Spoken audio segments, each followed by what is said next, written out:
આજે નર્મદા જિલ્લાના ગરોડેશ્વર તાલુકાના ચોપાટ ગામે એક મહિલાને પ્રસૂતિની પીડા ઉપડે છે।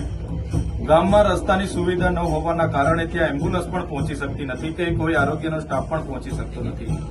ત્યારે ગામના લોકો આ પ્રસૂતિ પીડાતી મહિલાને ઝોલીમાં ઉચકીને પગદંડી લઈને જાય છે। ત્યારે રસ્તામાં જ આ મહિલાનું પ્રસૂતિ થાય છે અને બાળકને મહિલા જન્મ આપે છે। ત્યારે દેશમાં ગુજરાત મોડલની મોટી મોટી વાત કરનારી આ ભાજપની સરકારને આ ખબર પડવી જોઈએ કે આદિવાસી વિસ્તારોની આ વરવી વાસ્તવિકતા છે। જ્યાં તમે 3000 કરોડની સ્ટેચ્યુ ઓફ યુનિટીની પ્રતિમા બનાવી છે, એ જ સ્ટેચ્યુ ઓફ યુનિટીની પ્રતિમાથી 10 કિલોમીટરનું આ ગામ છે।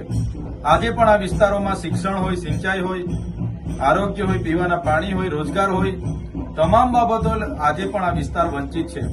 ત્યારે દેશ આઝાદ થઈને આજે 10 કે 20 વર્ષ નહીં પણ 78 વર્ષ થયા છતાં આ વિસ્તારની પરિસ્થિતિ આ છે। ત્યારે સરકારે આ વરવી વાસ્તવિકતા સ્વીકારવી જોઈએ અને આ વિસ્તારોમાં શાળા, રોડ, રસ્તા બને અને જે પણ લોકો આ